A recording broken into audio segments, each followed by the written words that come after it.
I ain't in Kansas anymore. Oh boy, here we go. I've only left Portland a few minutes ago. I can still hear people on shore. And I'm already on my first crossing. And that'll be something about this trip that's a little different. The shoreline here is so dynamic with all the islands and river mouths and channels and tidal streams and everything. I'm going to be doing a lot of crossings. Most of them, you know, 1 or 2 miles maybe, but a lot more than I usually do. It's like on the Great Lakes, we don't have a lot of islands that interrupt the shoreline like this. So I'm used to just straight shoreline paddling. Feels cool though. I love being on the ocean, feeling the energy in the water. I'm going to be talking about currents a lot on this trip. Strap in, it's going to get exciting. So what are my goals for this trip? That's a good question. This trip started off, as all good trips start off, as an idea. You know, it was, oh, that looks fun. That would be a really cool place to paddle. I want to get as far down the coast, down east, as I can get. Ideally, if I can make it all the way to Lubec, which is the border town with Canada, that'd be great. If not, I'm okay with that. I wanted to do something different. I wanted to challenge myself in a new environment, because the last time I paddled saltwater for multiple days was on the St. Lawrence River years ago, 12 years ago, out in Quebec. And I wanted to explore this new environment, learn tides and currents better, and just kind of push myself. Oh, there's growth and there's birds all over the place. I'm hoping somewhere along the trip I'll maybe see some seals, some porpoises. I've only been paddling a couple hours and I'm already smitten with this place. It's so gorgeous. The rock, the plant life, and I've seen some big fish and tons of birds already. It's great. A lot of boats. It's very busy. And according to my watch, it's about low tide right now. I think it's pretty good timing, and I can ride it, hopefully, the rest of the day out to my campsite. Oh. You see that? How cool is that? Alright, here's the time where we start queuing up the pirate music.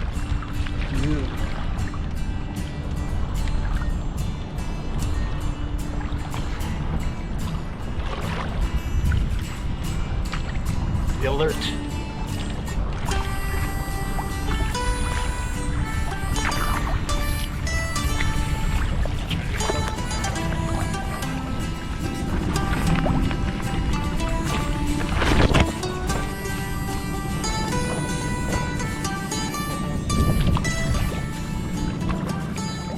There we go, sailing with a tall ship.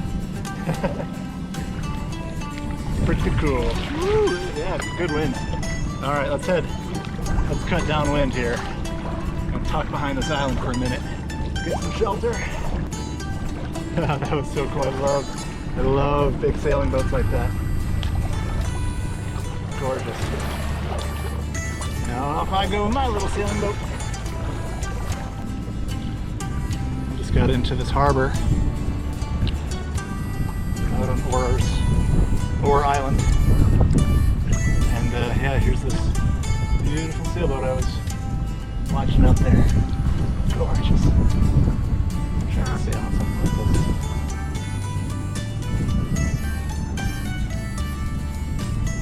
Beautiful.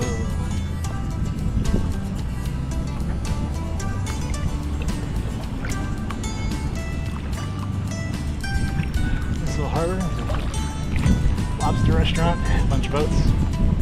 Nice little calm spot. I need to figure out my plan for my next couple of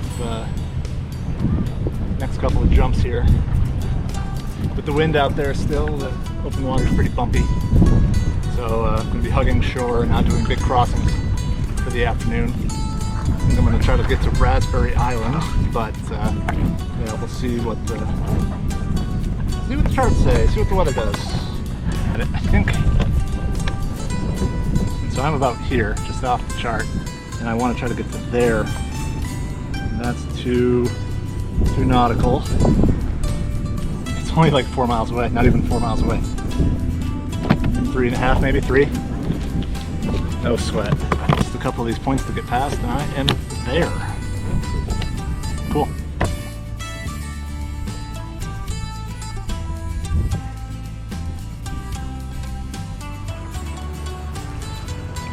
Probably only about 3 miles away from my campsite, hopefully. Another downwind stretch.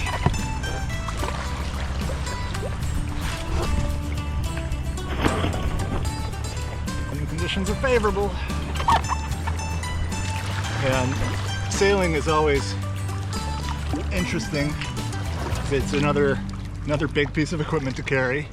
It can help you along, but it can also be very challenging just to keep moving well with it, or especially if you're going across wind and it's really choppy, be kind of chaotic.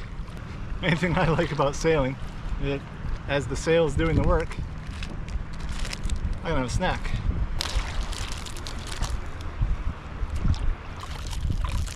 Ooh, this smells good.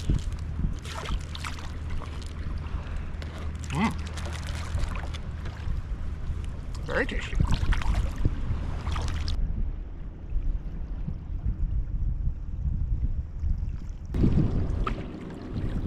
Coming up to Raspberry Island here. Brilliant downwind blast this whole way into Quahog Bay. I love it. Yeah, and still sailing, still riding the tide. Got about 2 hours till high tide, so that's been nice. I've been able to just ride this push of water the whole afternoon.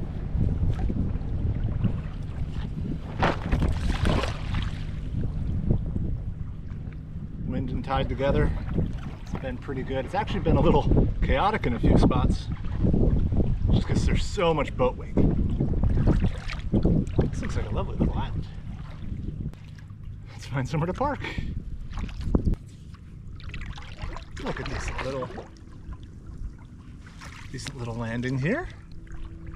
I'm guessing this is where they're expecting it to come up. It looks like it's been cleared. So because I packed 2 weeks worth of food, like an idiot, I am a little overloaded. So this basically just has my staples of like extra noodles and stuff like that, and extra noodles, flour, yeah, just that. But give me a couple days, and I should be able to cut down on that. And then of course 3 bags of water in the cockpit, a little full. Well, here we are. One rule I'm setting for myself on this trip especially, but I do it everywhere I go. No matter what, if I am leaving the kayak, I am clipping it to something. In this case, I'll find a big rock or something. Tide is coming in, so I shouldn't be more than a few minutes, but really don't want to lose the kayak. That would be bad. Oh, here's a good rock over here. Just like on the canoe trip with Danielle, always make sure that where you think you are is actually where you are. Hey, look at this. Raspberry Island.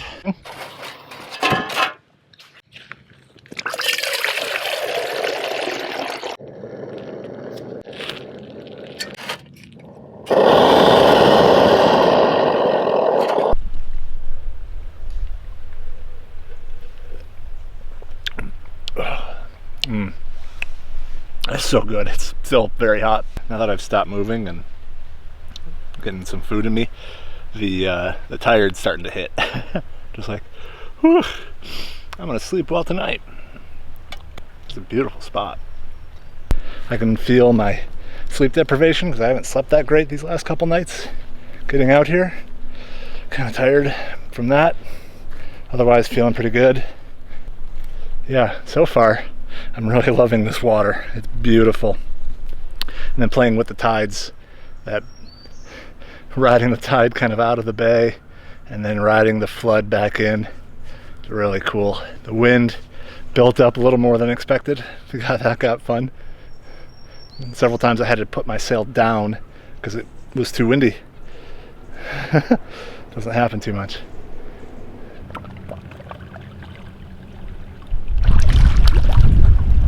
The wind is calming down a little bit, but it's not cooling down. It is still very warm, like too warm, I would say. I was so excited when I came around some of those islands and got some of that cool breeze right off the Atlantic. It just soothed me so nicely. But yeah, you get out of the wind and it's hot. So the build up for this trip, as far as packing and prepping and getting everything organized, was really hard for me. I was traveling a ton for work this spring and early summer, and I just felt like I never had any time at home to actually prepare, plan, or train or anything. So I was really stressed and anxious and not very pleasant to be around for a while. And as soon as I started coming out here driving, all of that anxiety and that stress just faded away. And then as soon as I packed up the kayak and headed out, all those voices just silenced. All that mattered then was just navigating through this terrain, and I feel so much better now that I'm out here.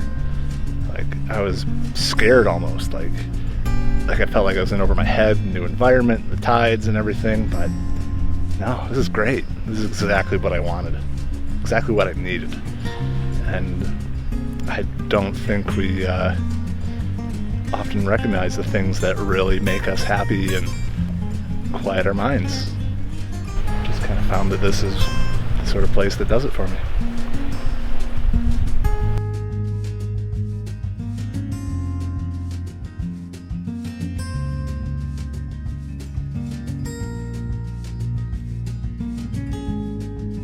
So it's a multi-stove fuel.